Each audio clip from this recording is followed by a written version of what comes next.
Vous connaissez depuis longtemps les X exposant quelque chose et vous avez appris comment manipuler et faire des opérations avec ces puissances. Mais peut-être n'avez-vous jamais rencontré des exposants négatifs ou fractionnaires. C'est ce que nous allons voir dans cette courte vidéo. Regardons attentivement cette suite de nombres. Pour passer de 256 à 16, et puis de 16 à 4, et puis de 4 à 2, on voit très rapidement qu'en fait, il faut calculer la racine carrée du nombre. La racine carrée de 256, ça fait 16. La racine carrée de 16, ça fait 4. La racine carrée de 4, ça fait 2. Si je veux compléter la première ligne, je vais donc devoir rajouter racine carrée de 2. Si maintenant je regarde la deuxième ligne, je voudrais écrire chacun de ces nombres comme un nombre exposant quelque chose. Alors, 2, c'est 2 exposant 1, 4, c'est 2 exposant 2, 16, c'est 2 fois 2 fois 2 fois 2, donc 2 exposant 4, et en fait 256, c'est 2 exposant 8. Donc on voit, si on reprend cette suite de la gauche vers la droite, que l'exposant du 2 est chaque fois divisé par 2. Donc dans la case, la toute dernière à droite, on va devoir mettre 2 exposant 1 demi. Ça y est, on a trouvé une autre façon d'écrire racine carrée de x. Racine carrée de x, c'est la même chose que x exposant 1 demi. Alors on sait qu'il existe d'autres racines que les racines carrées. Il y a les racines cubiques, les racines d'indice 4, etc., etc. La racine carrée, c'est en fait une racine d'indice 2. Un carré, c'est un exposant 2. Une racine carrée, c'est une racine avec un indice 2. Donc le 1 demi qui apparaissait dans la fraction vient du fait que c'est une racine carrée. Le 2 de la racine carrée se retrouve au dénominateur de la fraction. Mais du coup, on pourrait très bien faire un raisonnement analogue avec d'autres types de racines, racine cubique, racine quatrième, et finalement, on arriverait à la conclusion que la racine nème de x peut aussi s'écrire x exposant 1 sur n. Ce résultat est très intéressant parce qu'il va nous permettre d'appliquer toutes les propriétés qu'on connaît sur les puissances de x à des racines énièmes de x, puisqu'on sait que, vu cette notation-ci, racine énième de x, c'est en fait un x exposant quelque chose. Donc tout ce qui se rapporte comme propriété au x exposant quelque chose peut aussi se rapporter aux racines énièmes de x. Tu as sans doute vu d'autres situations où une expression peut s'écrire autrement avec un exposant. C'est le cas des exposants négatifs.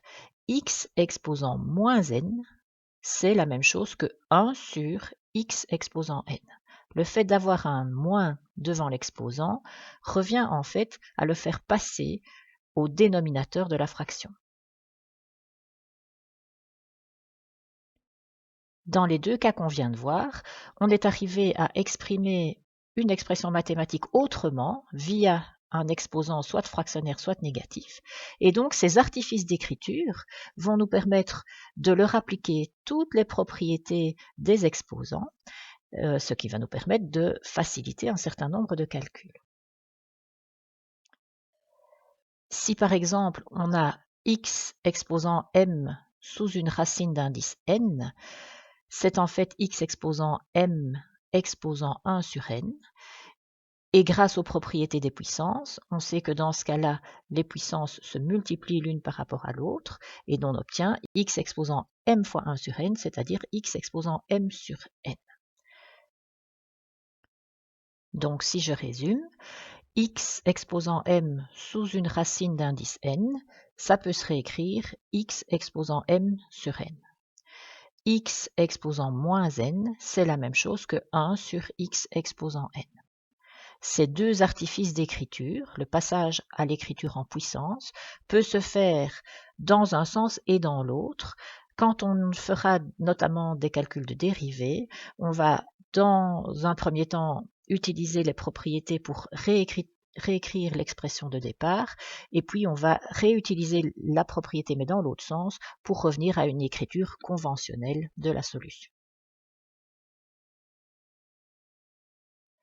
Voici quelques exercices simples pour t'exercer à utiliser les propriétés qu'on vient de voir. Alors, tu peux mettre la vidéo sur pause, essayer de les faire par toi-même, et puis continuer la vidéo pour avoir les solutions. Dans la première colonne, 1 sur x exposant 3, c'est une application directe de la propriété qu'on vient de voir. Ça peut se réécrire x exposant moins 3. Le deuxième, même chose. Racine sixième de x, c'est la même chose que x exposant 1 sixième. Deuxième colonne, 5 sur 2x exposant 4. Le 5 et le 2 restent là où ils sont. Par contre, le x exposant 4 qui était au dénominateur, c'est la même chose que x exposant moins 4. Le suivant, racine cinquième de x exposant 4, application directe de la formule, x exposant 4 cinquièmes. Alors celui tout en dessous, 1 sur racine quatrième de x, ça fait 1 sur x exposant 1 quart, mais 1 sur x exposant 1 quart, ça peut aussi s'écrire x exposant moins 1 quart. Le terme qui était au dénominateur peut remonter à condition de mettre un moins devant son exposant. Dans la dernière colonne, on utilise les propriétés mais dans l'autre sens.